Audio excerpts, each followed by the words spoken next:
to a new edition of The Thriller Zone. I'm your host, David Temple, in a new home, in a new studio, which is our office, and with a whole new set of excitement coming your way.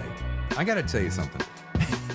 Every once in a while, no, it happens actually more frequently than not, I run across a guest that just absolutely lights me up, and who is just absolute fun. And Erin Flanagan is that author. On today's show, we talk about her book, Come With Me. It's a spectacular read. She is a hoot and a half, and we have so much fun. So, first of all, welcome to the new digs. There's going to be some fun things happening in this next 5th season, where here at the new home, we're going to be checking out some new spots around the property, and we're going to mix it up. But right now, please join me in welcoming Erin Flanagan to the Thriller Zone. I think I've got my world all organized. This is not my world. I'm in my husband's office because I also am like this close to buying a new computer, and I was afraid the internet wasn't going to work. So I'm like, let's hope. Well, there's a couple things you got really going for you that you paid attention in class. One is you've got great light on your face. You got a great camera. You're like 1080p, so meaning you're not a standard little, laptop 720. Oh, that's funny. I can hear you, and you look fabulous. So oh my gosh. Well, that's all my husband's doing. I mean, he didn't do my hair or makeup, but like it's his setup. He's like, I didn't sign on for that shit, Erin. I'm not doing your hair or makeup. What's his name? Barry.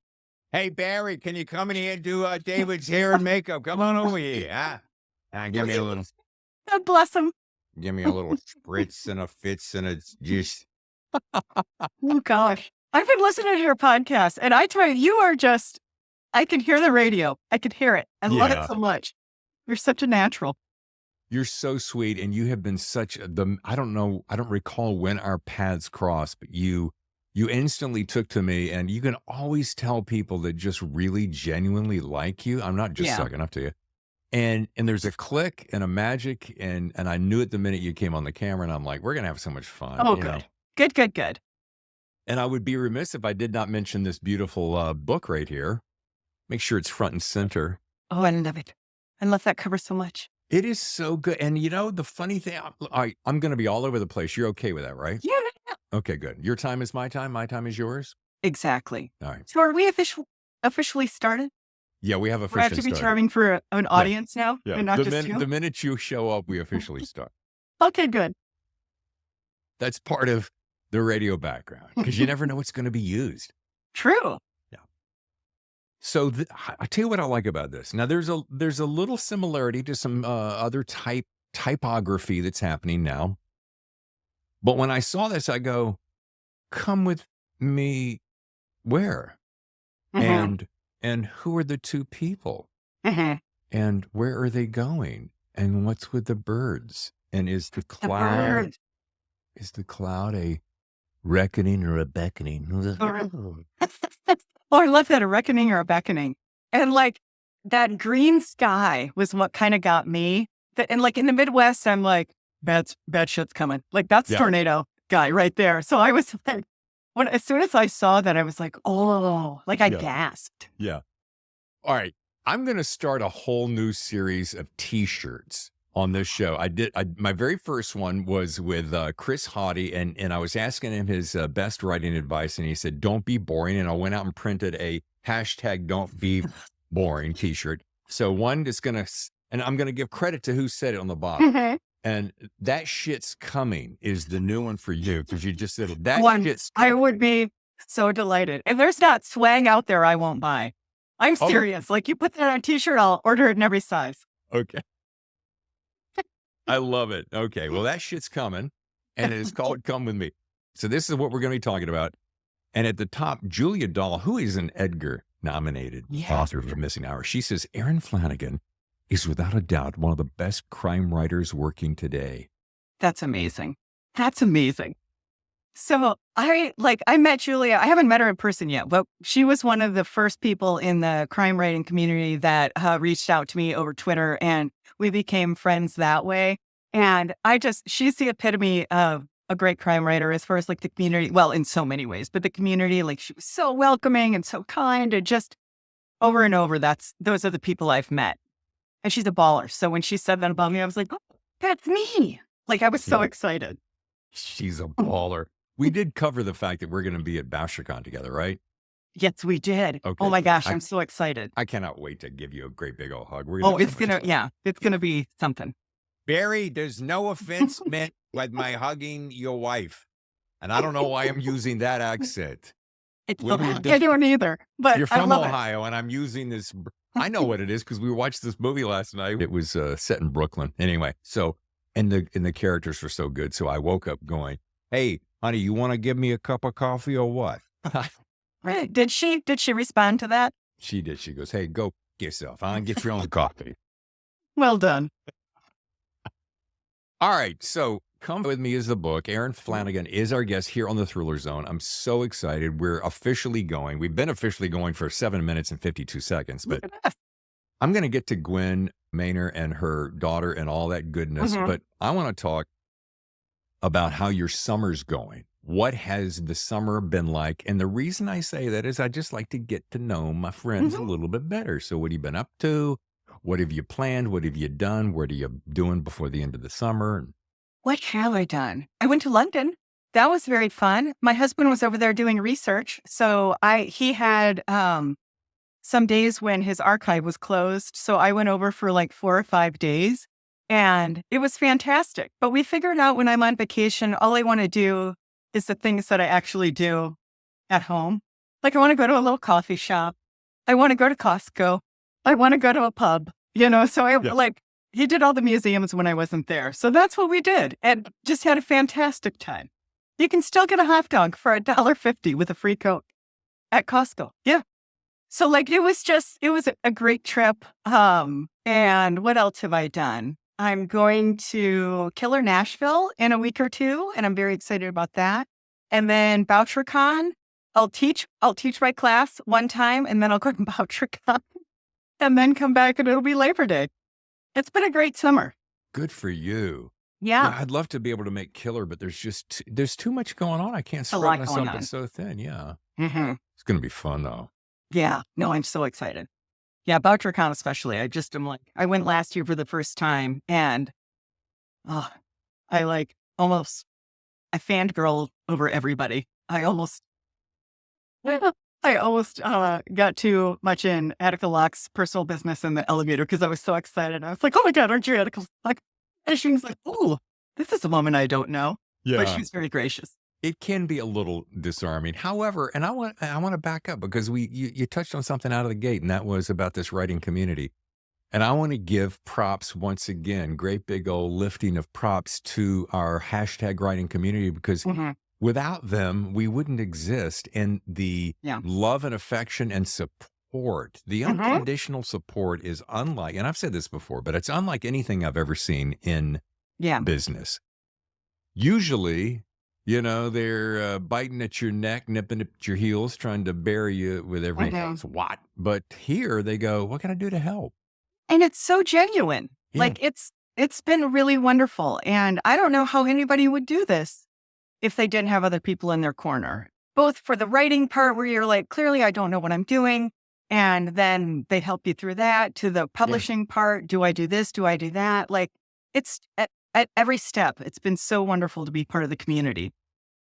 And here's the, just to put one extra little bow on that is that you would think, because we're a celebrity-driven society, you would think, the bigger they get, the hootier or tootier they might be. Or as my wife said when we moved into this new place, and someone called us bougie. And I'm like, what? Said, you're so bougie now. And I'm like, yeah, I'm no more bougie. Anyway. Whenever anybody says anything to me that I'm like, I think that's an insult, I say, thanks. Yeah. If somebody's like, you're so bougie, I'm like, yeah. They never know what to do because they can't back up then and admit it was an insult.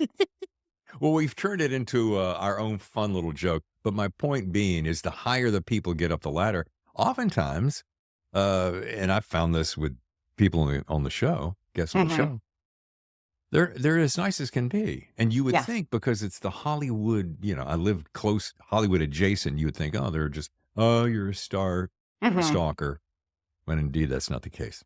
That's awesome. And just think, you, Erin, Mhm. are going to be a super rock star one day. Oh my You're Lord. practically there already, and then people will be going, I can't even imagine. That's the funniest thing. you can feel it though, can't you? I can't imagine. Like that Uh, just seems bananas. you and I would have a lot of fun on my, I've got a second podcast I'm toying with this idea because, I mean, I love thrillers. Don't get me Mhm. wrong. And I might have to cut this out of the show because I don't want to detract from you. No, no, no. But But tell me there's about it. I want to know. well, there's so many things I love to discuss and that go beyond the realm of thriller world, Mhm. like time and space reality and quantum physics and Mhm. health and science and longevity, Yeah. things like that. Oh, great. Wouldn't it? Yeah. Would you be a guest? I would love to be a guest. I always wanted to open a store that was just like shit Erin likes.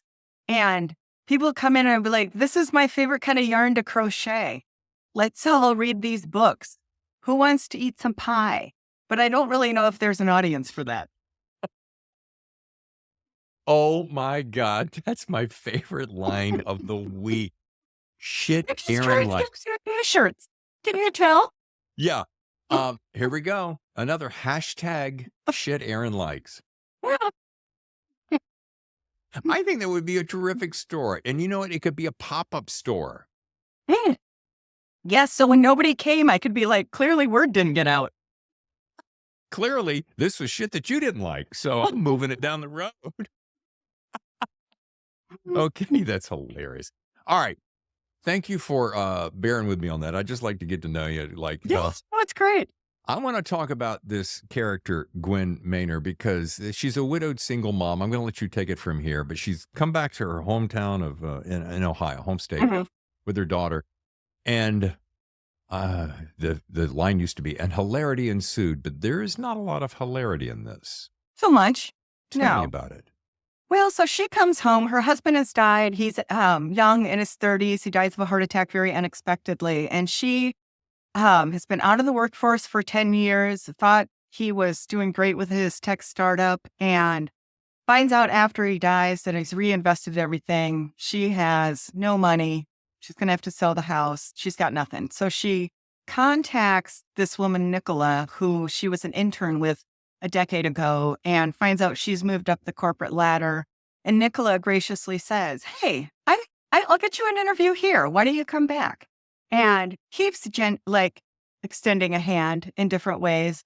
Gwen moves back and then finds out, oh, I think I'm a little more under this woman's sway than I thought I was, and what happened to her old colleague and some other stuff. It's the other stuff we won't drill down on because that would give it away. But Yes. that other stuff Mm-hmm. is the good stuff. Thank you. Yeah. Tell me where, and if this is cliche or you've repeated this 100 times, just bear with me now and slap me later. But where did this come from? And I don't mean necessarily, oh, where do you find your inspiration? I don't mean that. Everybody, you're going through life. We're all of us writers are going through life, Mhm. and we see something and we go, oh, that'd be interesting. And then we start.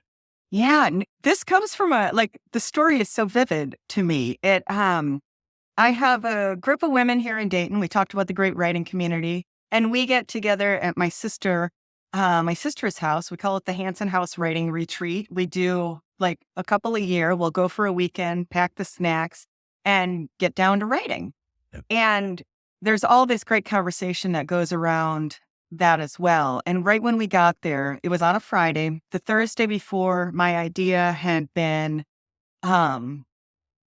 basically passed on by the people who needed to say yes to it. Right. And I was planning on working on this book, and I had nothing. I was going in with not an idea, nothing.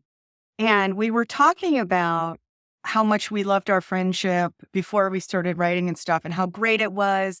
And that kind of veered into talking about those friendships that had not been as supportive. And we're like, is it that we're later in life now or what?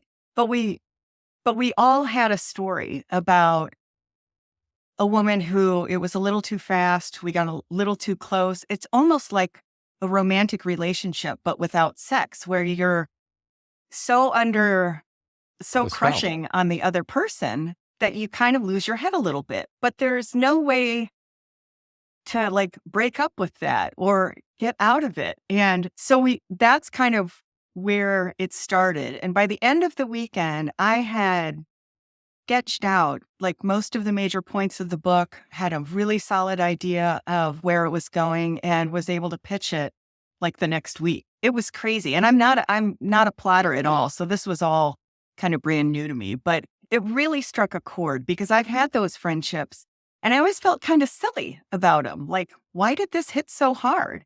Yeah. You know what's interesting? You made me think of something as we were talking. And guys will jokingly call it, "Oh, I got a man crush, or I want to have a bromance with that guy." It sounds one way, but it's really just us saying, "God, that guy is so cool. I really like him. I like his energy. I want to hang out with him." Yeah. Which women are completely and thoroughly comfortable saying that and acting on that at every turn. Guys feel like it's less macho or some kind of bullshit, I suppose. Yeah. No, I think the book is somewhat specific to female friendships, but I definitely think there's a male counterpoint to that. And I think part of it with women is like, we'll go out for 2 drinks, and after the second one, we're like, "Oh my God, I love you. Oh my God, I love your purse. I love your hair. I love your shoes. I love everything about you." And like, then we're besties, so it gets rolling so fast.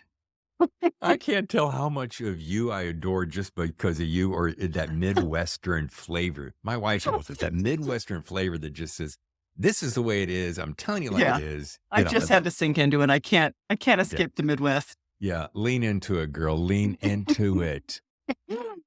Well, it's funny because I think of a guy in my past.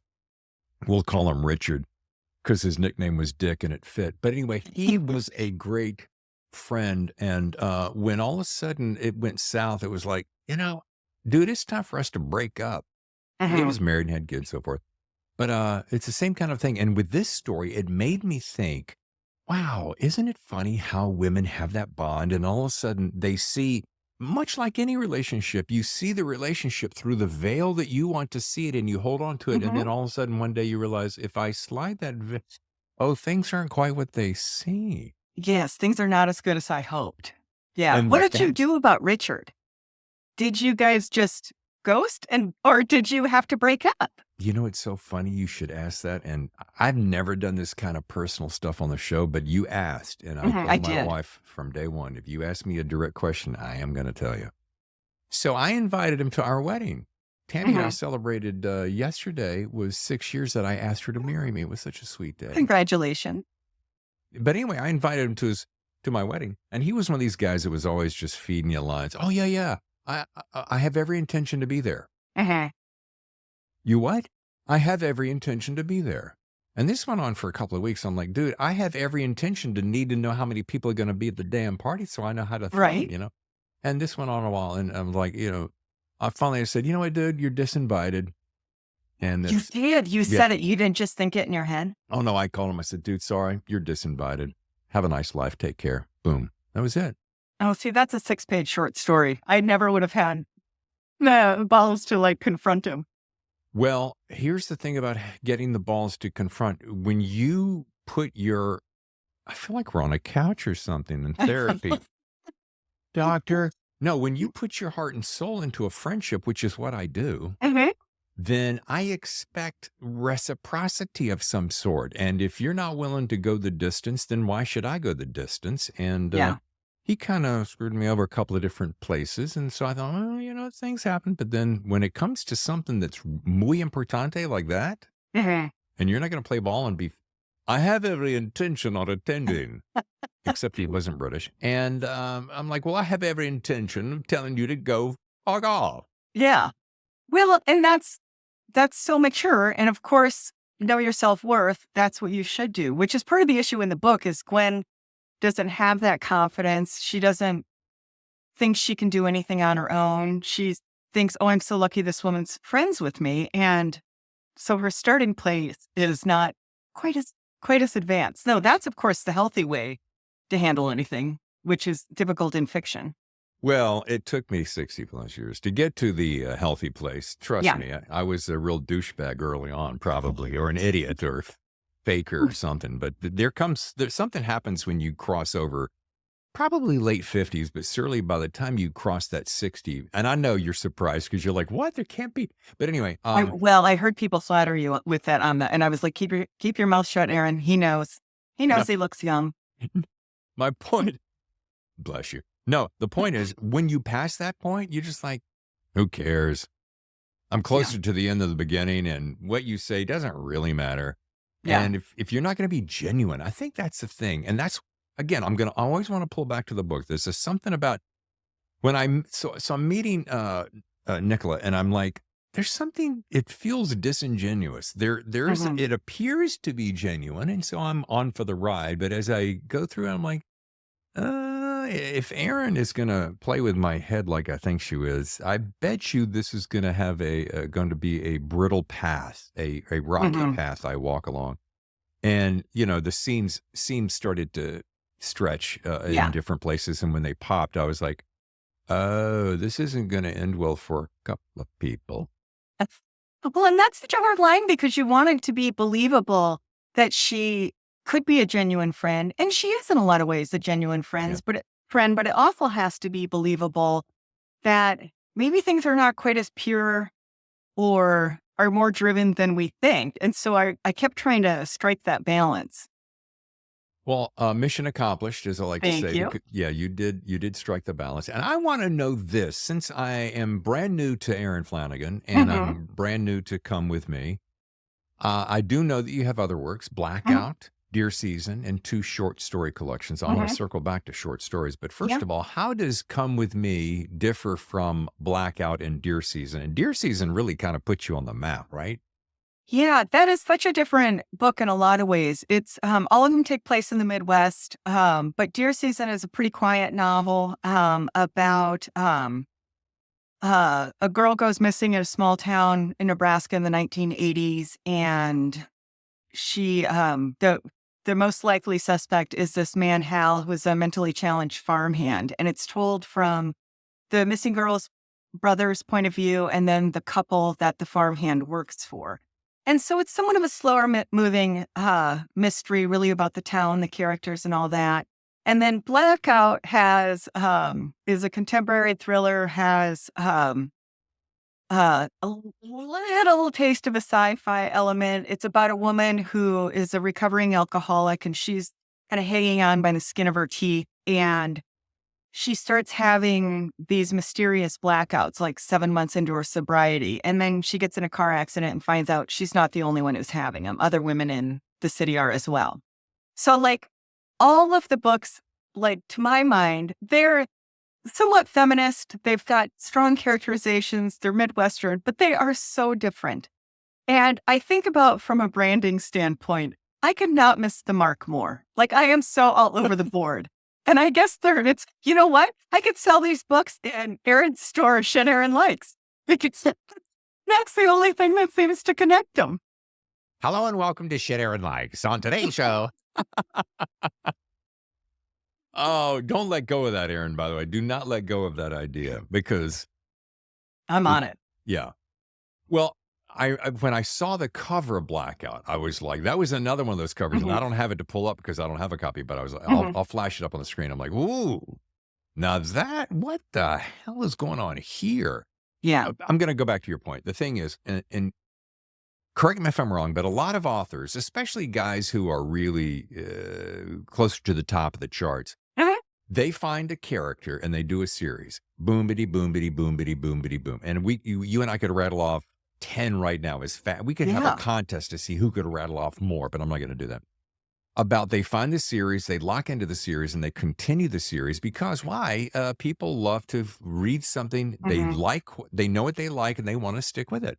And I'm all for that. However, Yeah. sometimes, and I talk to a lot of authors about this, dude, David, dude, whatever they call me, Your Honor, I got tired of it, and so I wrote, something standalone. Uh-huh. And then they found out that they liked the standalone. They kept doing it, and they made a success of that. So back to your point, I think as long as Look, let's get down to the real nitty-gritty. As long as you're having fun and Yeah. enjoying the ride and you're pleasing yourself, because if we don't start there, Mhm. I don't want to sound like a Southern Baptist preacher, but if we don't stop there, hallelujah, then gonna be a foobar, down the road. Yeah. No, I completely agree. Like, you have to be your first best reader in a way. Like, if you're not enjoying the story or entertained or curious what's going to happen, who else is going to be? And I do love, like my sister, she loves the series. Oh my gosh. If she found Kent Harriff's series only like a year ago. And every time I talk to her, what are you reading? Book 6, book 8, book 12. Like she went through all 17 in a row. Like she loves the series. And I love reading a series, but I can't imagine sticking with a character that long. And like you had mentioned, I had 2 short story collections first. And like when I it took me forever to make that leap to novels. And I was like, 300 pages on the same people? Are you kidding me? What, what do I have to say after 20? Like it took me forever to kind of figure out a story big enough. So to go beyond that, like people have said, oh, would you be interested in revisiting deer season? And I'm like, yeah, no, but not at this point anyway. Oh, for gosh sakes, no. What are you, crazy? The Minneapolis accent, yeah.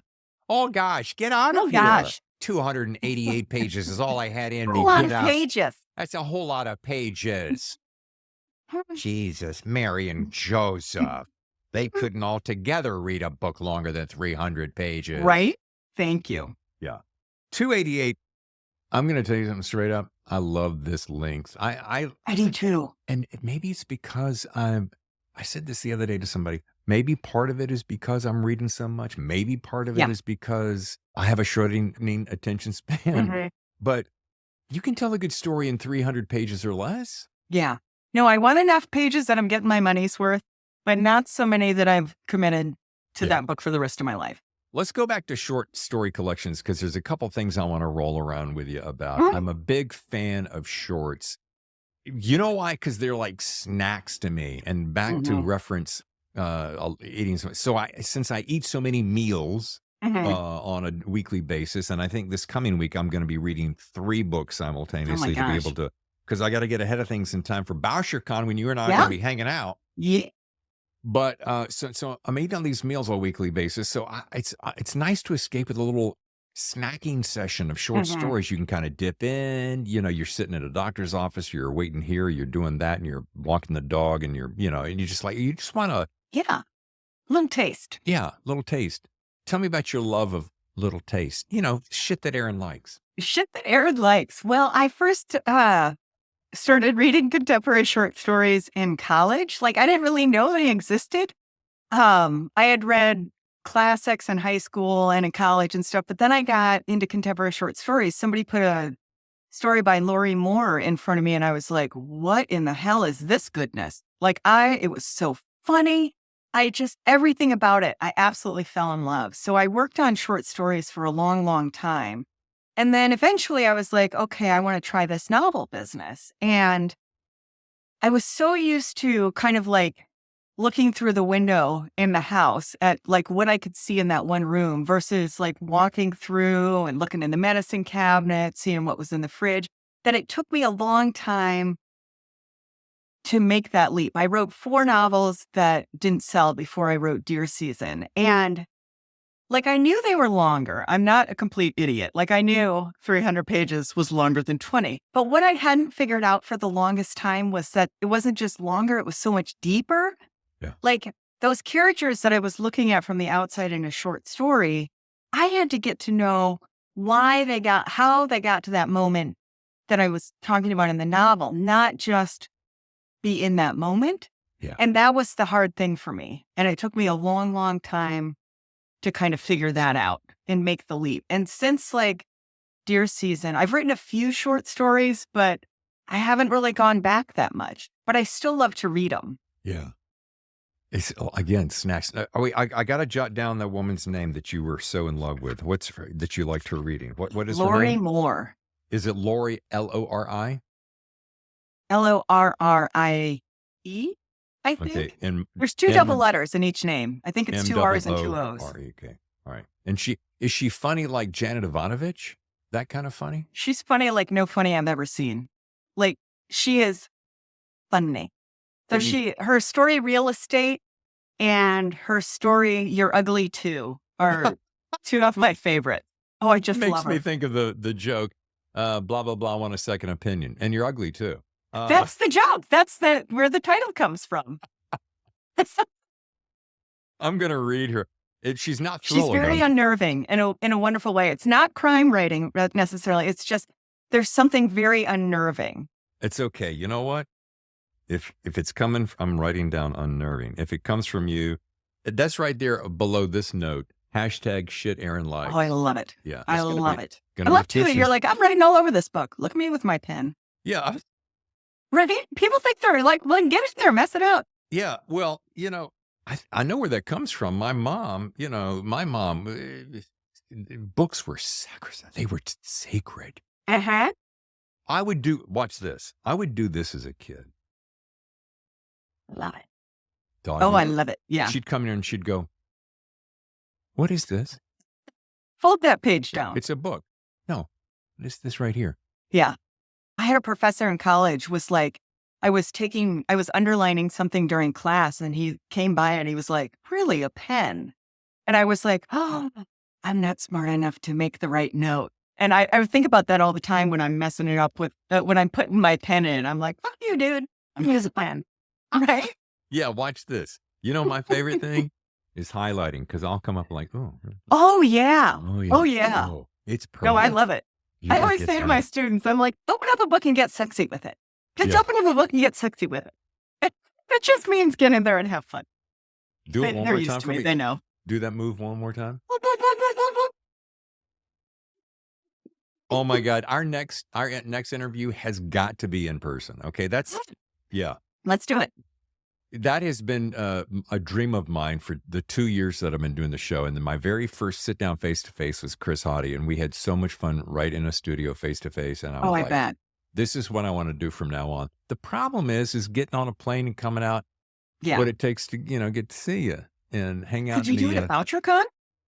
Could you set up something at VoucherCon? Oh, I am. Are you? Oh, yeah. That's very exciting. Yeah. I'm going to be hanging out with David Brown. Big plug to Simon & Schuster, Atria Music Bus here. Awesome. And by the way, did you see Simon & Schuster sold yesterday to an independent group for? I did. Yeah. 1.72 billion, something like that. Yeah, it was crazy. Anyways. That's not even real money at that point. Let's see. So snacking session. Yeah.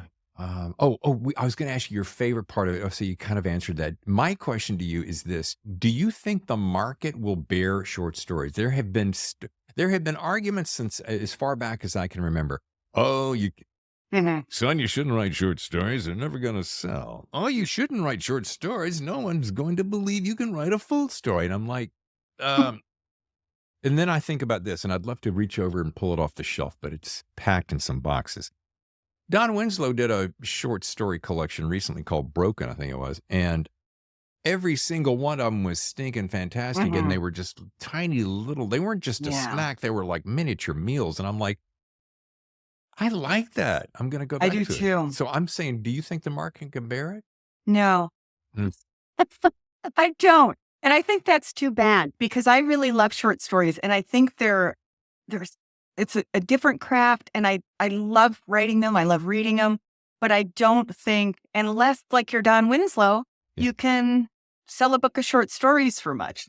I don't think the market is going to people are going to pay for them. But I do think people like them. And I think in a way, there's something about it that makes writing short stories even more of a rebellion then. Like you have to do it because you love it. I'll always write short stories. Like I said, I haven't for a while, but I will always come back to that. And I'll come back to it knowing I'm like, maybe I'll give $50, but you do it because you love it. And writers do that too much anyway. But I do think there's something, it's almost rebellious to have this little side project of short stories going because you love it. Well, and correct me if I'm wrong, but it's great practice. It's a Mhm. good way to just keep your chops up on a daily basis. I mean, think about this. You have a beginning, a middle, and an end. I mean, it's a three-act Mhm. play, unless you split it up with five and dig into all these different formatting equations.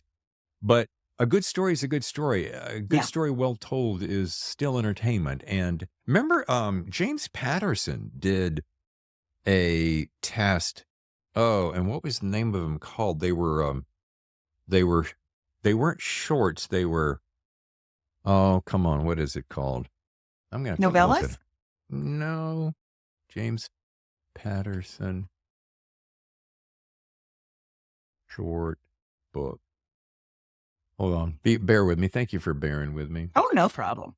Book shots. Thank you. Book shots. Book shots. Book shots. And I don't think it ever actually, oh, I'm going to say this. And then when he's going to come on the show, he's going to look at me and go, dude, do you remember when you said book shots didn't work? I'm James Patterson. Right? Call me Jimmy. They do work. Oh my gosh. However, I don't think they did.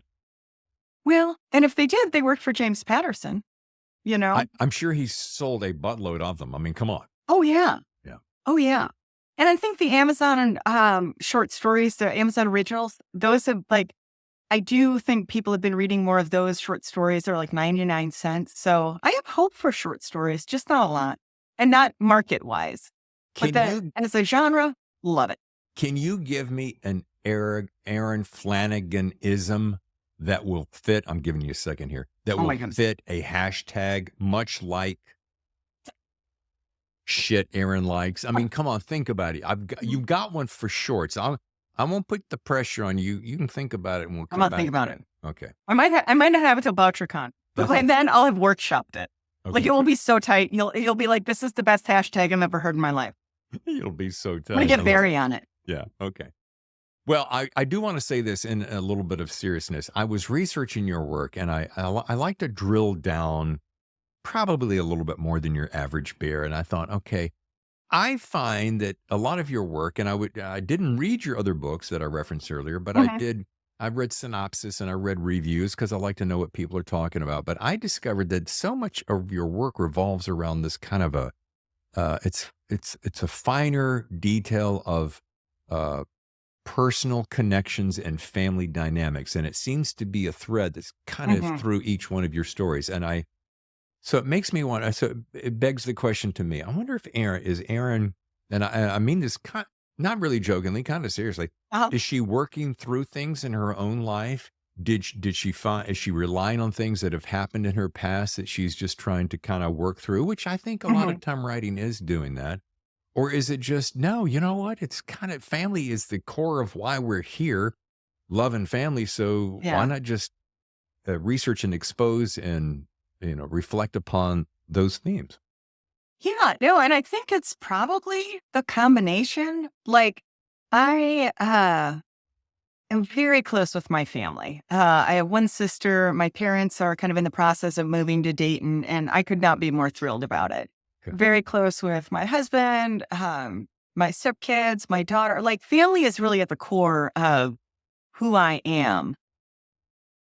But I do think, like, I'm constantly working things through that I can't let go of in my past in one way or another. Like thinking about female friendships or thinking about my parents when they moved to the farm where I grew up, which is somewhat the setup of deer season.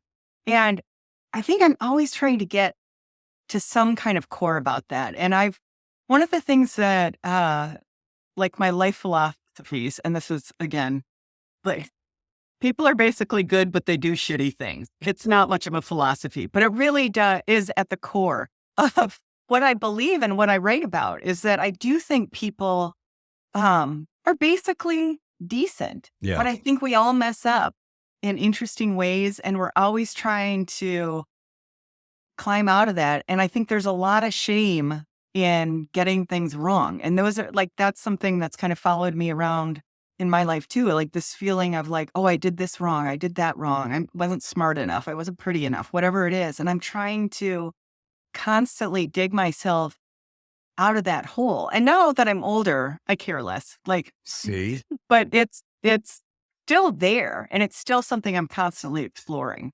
See, that's So what happens when you you look turn at the 39. situations in the book, and they're not the same. They're not my life. Yeah. But there's enough there that I'm like, oh yeah, I know where that came from. But some of the big stuff I don't. I'm just like, oh, until my sister's like, you realize this, right? And I'm like, nope, not a clue. Yeah. Thanks, sis. Don't let that Right. door hit you on the way out. Well, I think that's very healthy. I think Mhm. it's smart that you're working stuff out. I do. It does tell me a whole lot about you that Mhm. you're trying to resolve some things, and but it's kind of why we're here, isn't it? Yeah, right. Work through some things. And here's another thing about reading your work, Erin, is it's the way you have with nuance, and that's such a great word, nuance, It because is. and what I mean about that is you spend a good deal of time writing about relationships, like I said, Mhm.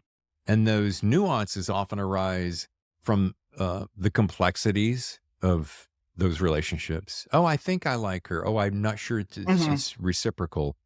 And but like, do you think that is always that driving force so that you can constantly search and find out, am I, let's use this phrase, am I getting into this friendship, relationship for the right Mhm. reasons?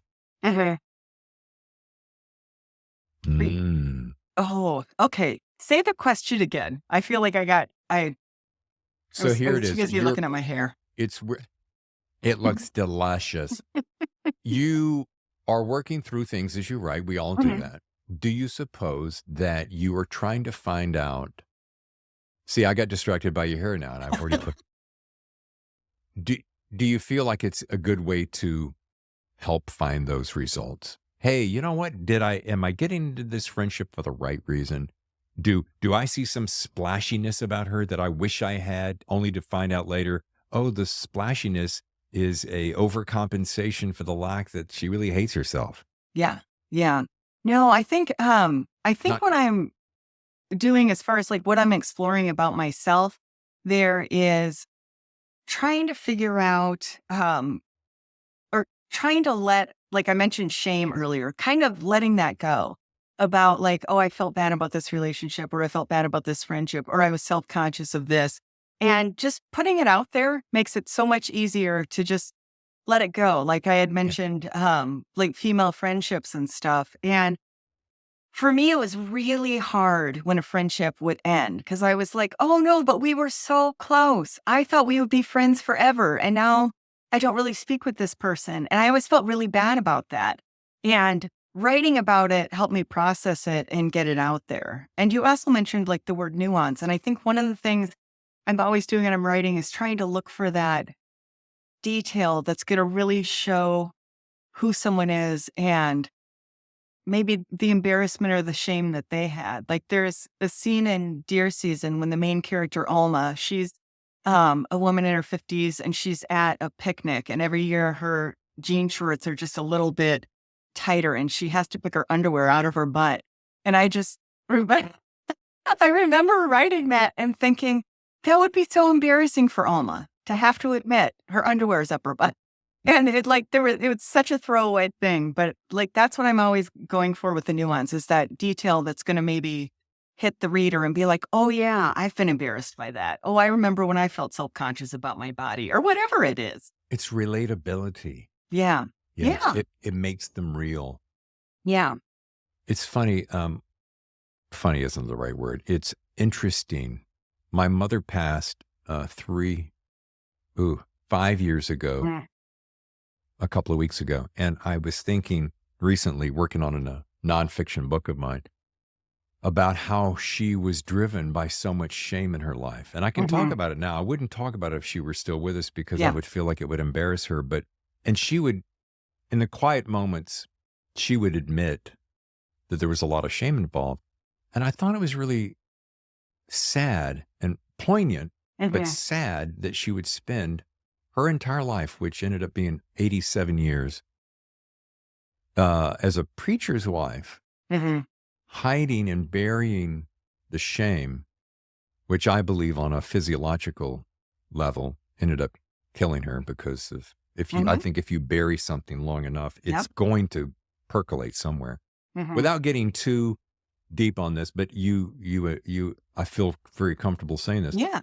but it makes me wonder if, if all of this, if every little step isn't, whether it's writing or building relationship, is just trying to perfect ourselves and get to the best place that we feel about ourselves and to be healthy. And, Mhm. if we're dealing with some kind of a shameful thing, or I grew up in the church my whole life, so everything was wrong. If you did anything, you're like, well, you're going to hell for that, don't you? That's helpful. Yeah. Yeah. Well, thank you. That really makes me believe in Thanks. a loving God. Appreciate it. I hope that makes sense, but I just, It does. And I really think, like shame is one of the biggest problems people like have, that they hold stuff in, they feel bad about things, and then nobody talks about the fact we all are picking our underwear out of our butt, right? Like we're all trying, I'm we doing all it feel right bad now. about these things, and we're trying to figure out how to move on. Then I just started a new project really recently, and it's digging into girls in college and what that was like in the 90s and stuff. And I'm like, ooh, that's going to give me a lot to write about. yes. For a shame. Like, those were hard years, Oh, right? yeah. And, Yeah. but I've just, yeah. It's so funny how much of shame is just self-imposed, though. Like, Oh, I it could, always is. Yeah. yeah, you and I could become really good friends, as I'm sure would be easy to do. And I Hmm. could tell you that, oh, blah, blah, blah about me. And you'd be like, yeah, so what? I'm like, oh, but I feel so Yeah. shameful about that. And you're like, get over it, David. Yeah. Nothing to it. Well, it reminds me of that song, Tom Petty, Wildflowers album. Most of what we worry about doesn't happen anyway. Yes. It's totally true. So, Absolutely true. And I can't folks, believe how much time I spend on it. see, and that's the other thing. Like how much time we spend neurosing and worrying. Like how many Mhm. times, going back to your example of relationships and girlfriends and so forth, Mhm. and you going, years later, Sally, I'm really sorry I ever did that. If that was the cause of our demise. Mhm. Oh, what are you talking about, Aaron? Oh, yeah. I didn't even think about that. Yeah. It's the No, stuff. I think, It's shit that we hold in our head. yeah, I think friendships run their course sometimes. Um, and it's healthy to let them go, but it's really hard in the moment. Like one of the greatest friendships I have had was with this other woman, Erin, and we met in Lamaze class before when we were pregnant, obviously, Obviously. and we'd had our babies within a day of each other at the same hospital. And I saw her there, and then like 6 weeks later, I ran into her at a Panera, and we were best friends for a year. Like we were best friends. Like, oh my God, what's your baby doing? What's your baby doing? What's your baby? Like we were on the phone all the time. And then we hit a year, and I never spoke to her again. Like our babies turned one time we got together after that, like 6 years later. But that we needed each other to get through that first year as moms. We needed somebody who knew what we were going through in the moment, who wasn't going to be like, oh, baby, it gets better. Or like, oh, wait till you're on your third. We need someone who's like, my baby is 72 days old and I'm losing my mind. So, and like, it was one of the greatest friendships. And somehow we both just let it go. But I look back on it so fondly. Aaron, this reminds me of something it's going to make sense to you. So bear with me a second. I told you at the beginning of the We'll see. show, yeah, David, leave that up to me, would you? I think I know better than you. Tammy and I just moved I can't even count how many times we've moved, but so we're downsizing. We had too much house. We want to go something simpler. Now we live at a place that looks like a resort, and we're kind of digging it pretty good. Yeah. I do miss the backyard and the hammock, but don't talk about that. My point is this. You downsize and you get rid of things, and all of a sudden you just realize, wow, there were things, Aaron, I was holding on to for 10 and 20 and 30 years. And here's my thinking, and I get this from my mom, I'm sorry to say. Well, I could use that one day. I mean, Yeah. it's perfectly fine. When was the last time you saw it? It's a couple of years. And we just decide, well, it's time to go. And here's Yeah. my biggest point. It served me well for the time. Mhm. I enjoyed it. I got my money's worth and my enjoyment. And now I can do a healthy release Yes. and share it with someone else. We gave so much stuff away. And that's my point is sometimes And you you feel just, good. Yeah. it served the purpose. Your friendship, this is what I'm getting at. You met, you needed each other. You're going through a similar time. Yeah, forget the fact that you had the same name and the same baby, Yeah. Yeah. but you needed it. And then at the end of the year, instead of feeling shame or guilty or like, oh my God, I just bumped into her at the Piggly Wiggly and I had to turn the other way because I hadn't spoken to her in a year. You can go, Yeah. Yeah. it served its purpose. It was a really No, long we way just around the barn to get to that story. No, and this is totally not the point. But I came down the other day and went into my husband's shop, and he had I'm not exaggerating. I think he had 32 cell phones out. He had every cell phone anybody in the family had ever had, and was like, "I think I'm going to get rid of them. I think I'm ready." I'm like, well, "What the hell are you doing holding on to 32 cell phones?" Like he had the flips. He had the old Nokia with the key. I was just like, "But we get rid of things when we're ready." When you're ready. Yep. There's going to be another hashtag. I'll wait for that later. But however we get there, we get there. Yeah, exactly. But hey, Barry, you can only talk on one at a time. One of them had worked in years. Yeah. But he's still got the cords. He's like, he's not ready. There's still a box Let of all the go. cords. And Let the once death every go. 6 years, he needs the cord. And then he's like, this is why I can never get rid of the box of cords. God bless him. When's his birthday? August 30. Oh, Are coming you going to up. send him your cords? I'm going to send him a box of cords because I have 700 of them. What is it with guys and keeping the cords? I don't know. But If I took you, Erin, right now, if I took you to my closet, you would find oodles, gaggles of cords. It's ridiculous.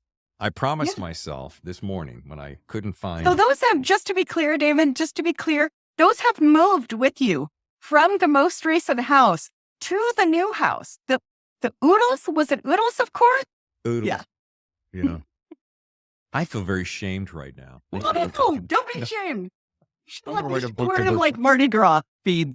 All right, listen, there is one question before we start to wrap it up. I do want to know this because I knew being a teacher that you would have a great answer to this.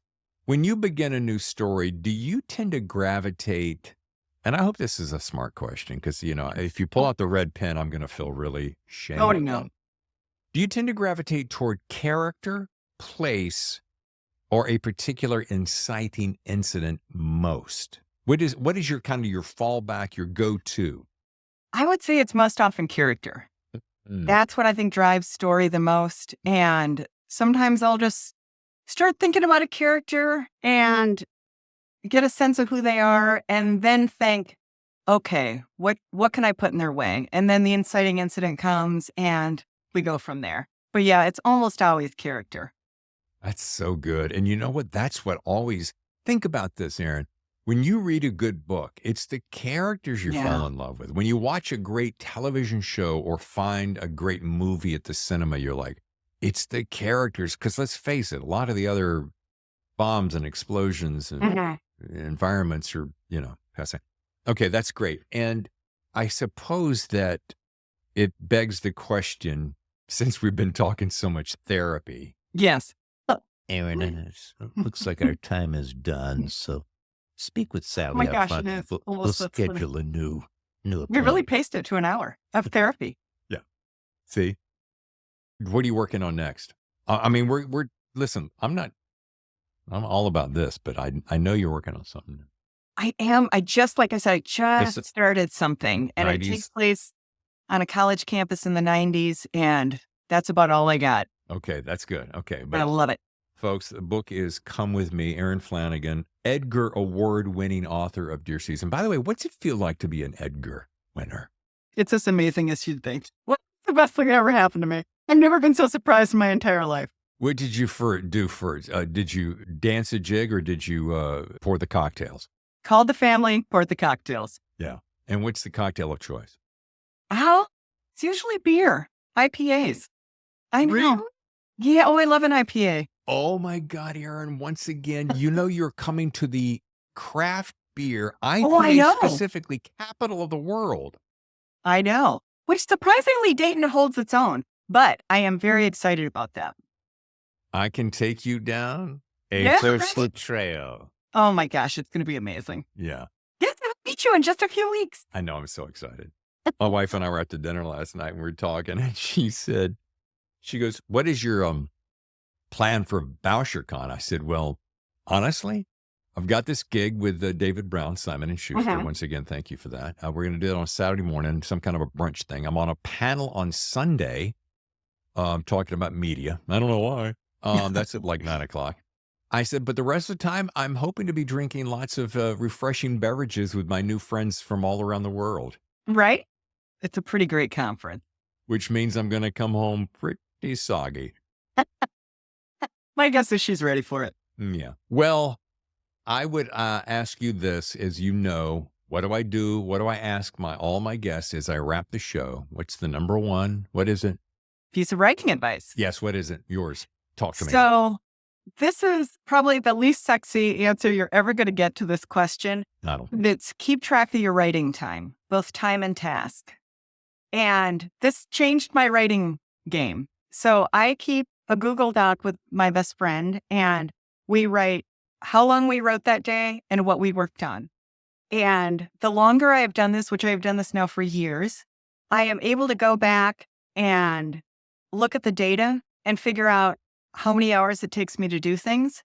So when I get an editorial letter that's 12 pages long saying, great job, let's tear this thing apart and go back at it again, I'm like, that's 60 hours. Or if I start a new project and it sucks, I'm like, you're 30 hours in and a first draft is usually 80 to 100. And it has absolutely revolutionized how I do things. This is the first time I'm hearing anything like this, Really? and it's one of the best pieces of advice I've ever heard. Oh my goodness. I mean, think about it. It's systematic. It's categorical. It's like balancing checkbooks. It's numbers. Numbers don't lie, black and white. Right. A solid example of this. When I wrote Blackout, it took me 93 hours, I think it was, to write the first draft over 13 months. And when I figured that out, I was like, 93 hours? Why was that 33 months or 13 months? That's way too long. So I was like, when I started the next one, I'm like, I write 1,000 words a day or 2,000 words a day, depending on the day. And I wrote the first draft in 2.5 months because I knew I just had to write that much, how much I had to write a day. And I found out too that the first draft is usually only about 20% of the actual work. It's all in revision for me because I don't plot things out. So once I figured that out, if it sucks, it's just got to get to the end. And then I can start the fun stuff. It really made a huge difference. You're so engaging. Oh my gosh. It's gonna suck anyway, Dave. For gosh sakes, there. Well, it is. I mean, oh my gosh. It's that old Anne Lamott thing. Don't let me die before this thing gets done or they're going to think I lost anything I had. That is, it just ran across. I can't believe I knew where it was. Is that the one That's you're talking about? impressive. In a new house, especially. Bird by bird, right? Yep. And she talks about that. Like, oh God, it's going to be so bad. Shitty first drafts. It's one of the chapters. Erin, I'm not sure when I read this, if I even finished it, but I'm going to now challenge myself to go back and read it. It's a good one. So the number one key takeaway is then about the shitty draft, right? Yeah. Okay. Yeah. I love that piece of advice, and I'm telling you what, this bag, I gotta drill down on this one more minute. You got an extra couple of minutes? Yeah. So think about this. I think there's a little bit of a romantic notion that certain people go, it took me 2.5 years to write that first draft. It was amazing. And I'm like, 2.5 years, really? So Yeah. I always wonder, was it the 2.5 years to get the first draft?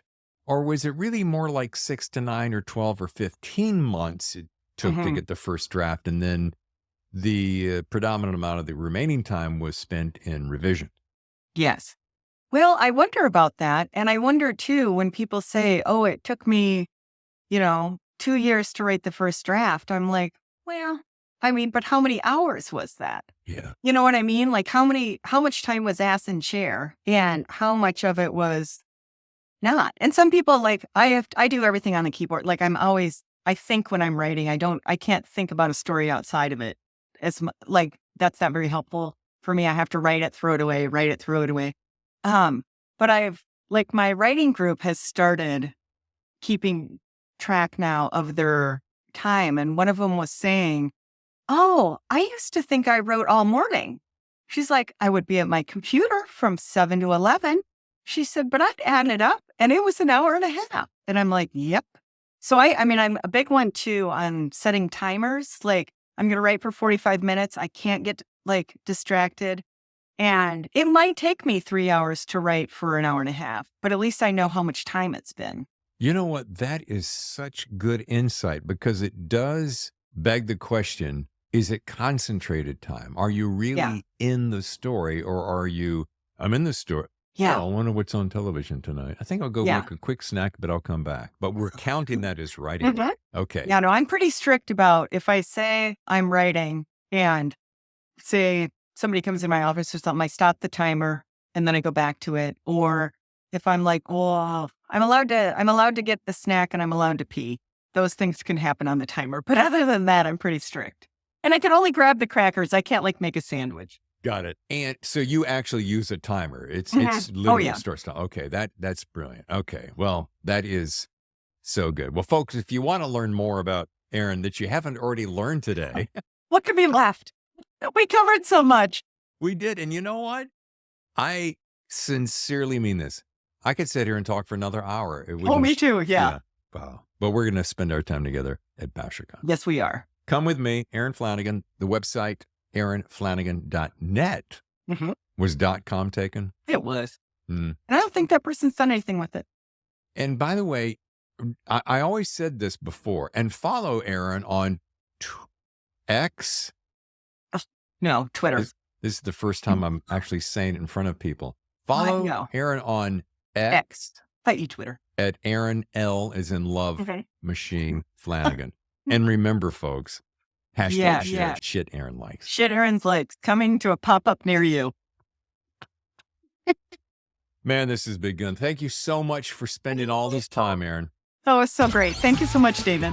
I'll see you soon. Your front row seat to the best thrillers. The Thriller Zone. Where's Momo and Popo?